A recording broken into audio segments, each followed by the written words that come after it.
একটু জানাবেন। শবে কদরের নামাজের নিয়ম কি, কত রাকাত পড়তে হবে একটু জানাবেন। শবে কদরের কোনো আমল আছে কিনা, রমজান মাসে এমন কোন আমল আছে কিনা যা করলে আল্লাহর প্রিয় বান্দা হওয়া যাবে? ভাইরা আমার, এই প্রশ্ন উত্তর আমি বলতে চাই, রমাদান মাসে আল্লাহর নৈকট্য লাভের জন্য যে সুযোগটা তৈরি হয় এটা বছরের অন্য কোনো মাসে হয় না। সেটা কিভাবে? একে তো রমাদান মাসের প্রধান ইবাদত হলো সিয়াম বা রোজা, যেটাকে আমরা রোজা বলি। এই রোজা বা সিয়াম বা সাওম, এই ইবাদতটা আল্লাহর সঙ্গে বান্দার নৈকট্য। কারণ আল্লাহ তাআলা হাদিসে কুদসিতে বলেছেন, আস-সাওমু লি ওয়া আনা আজজি বিহি। রোজা এটা আমার জন্য বান্দা রাখে, আর এটার বিনিময়ে আমি নিজে দিব। এটা আল্লাহর সাথে বান্দার খুব গভীর সম্পর্কের একটা মাধ্যম। এই জন্য রোজা রেখে আপনি কোনো হারাম কাজ যদি না করেন, ঝগড়াঝাটি না করেন, মিথ্যা প্রতারণা না করেন, সকল গুনাহ থেকে বাঁচার চেষ্টা করেন, এটা আল্লাহর নৈকট্য লাভের সবচেয়ে বড় মাধ্যম হবে। দ্বিতীয় উপায় হলো, আমরা রমজান মাসে সাহরি খাওয়ার জন্য ভোর রাতে সবাই উঠি, ঠিক না বেঠিক? ভোর রাতের এই সময়টা আল্লাহ তাআলা দুনিয়ার আসমানে এসে বান্দাকে ডেকে ডেকে ক্ষমা করেন। 5 ওয়াক্ত নামাজের জন্য আজান দেয় মুয়াজ্জিন। কারণ আল্লাহ তাআলা হাদিসে কুদসিতে বলেছেন, আস-সাওমু লি ওয়া আনা আজজি বিহি। রোজা এটা আমার জন্য বান্দা রাখে, আর এটার বিনিময়ে আমি নিজে দিব। এটা আল্লাহর সাথে বান্দার খুব গভীর সম্পর্কের একটা মাধ্যম। এই জন্য রোজা রেখে আপনি কোনো হারাম কাজ যদি না করেন, ঝগড়াঝাটি না করেন, মিথ্যা প্রতারণা না করেন, সকল গুনাহ থেকে বাঁচার চেষ্টা করেন, এটা আল্লাহর নৈকট্য লাভের সবচেয়ে বড় মাধ্যম হবে। দ্বিতীয় উপায় হলো, আমরা রমজান মাসে সাহরি খাওয়ার জন্য ভোর রাতে সবাই উঠি, ঠিক না বেঠিক?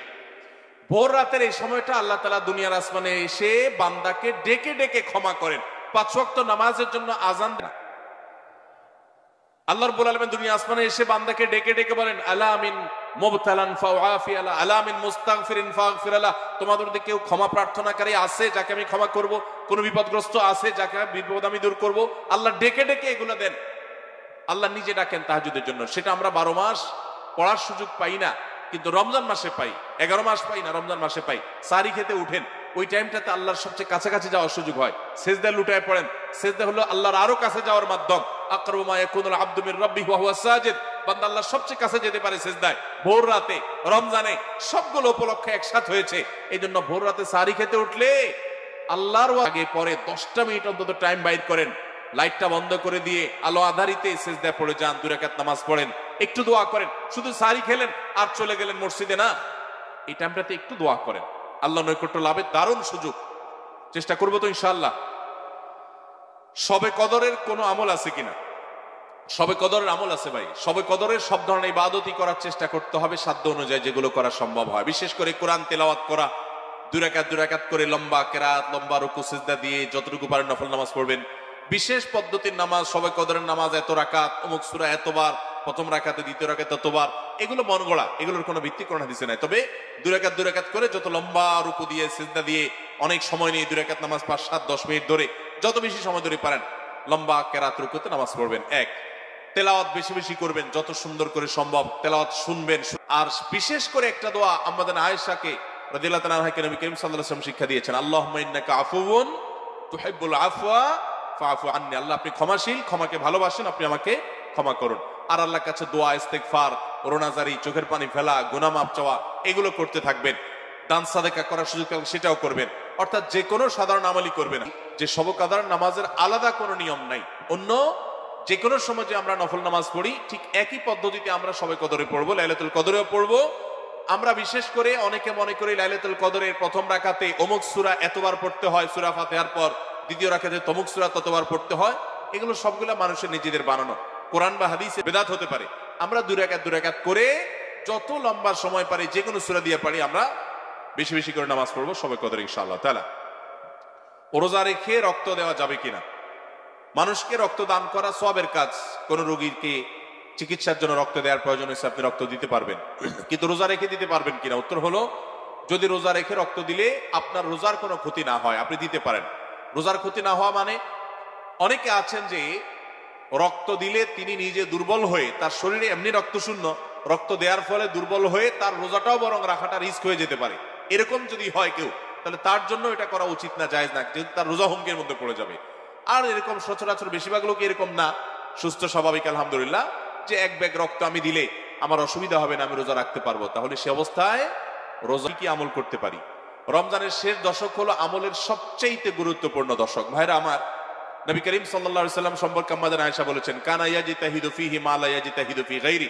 রমজানের শেষ 10 দিনে আসলে নবী সাল্লাল্লাহু আলাইহি সাল্লাম ইবাদতের জন্য এত চেষ্টা করতেন, এত মেহনত করতেন, এত সাধনা করতেন, তার জীবনে অন্য কোন সময় ইবাদতের জন্য এত সাধনা করতেন না, শেষ 10 দিন ইবাদতের জন্য যেরকম সাধনা করতেন।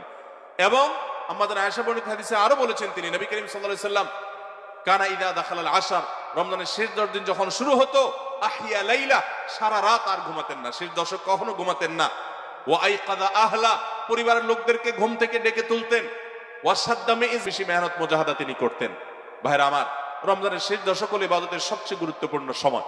আমাদের বেশিরভাগ মানুষ ঈদের কেনাকাটায় আমরা ব্যস্ত হয়ে পড়ে, শহরের মানুষ গ্রামে যাওয়া ব্যস্ত হয়ে পড়ে, গ্রামের মানুষ শহরের মানুষকে ওয়েলকাম করার জন্য ব্যস্ত হয়ে পড়ে।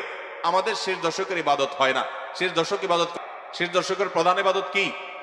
ইতিকাফ। ইতিকাফ করার চেষ্টা করবেন। আমরা শেষের দিকে এসে ইতিকাফের কথা বলি, তখন আপনারা এটার ফজিলত বুঝেন না। নবী করিম সাল্লাল্লাহু আলাইহি সাল্লাম রমজানের রোজা তৃতীয় হিজরিতে ফরজ হয়েছে, তার ওয়াফাত পর্যন্ত কোন বছর শেষ দশকের ইতিকাফ ছাড়েন নাই, মসজিদে ইতিকাফ করছেন। যুবকরা ইতিকাফ করবেন তো ইনশাআল্লাহ।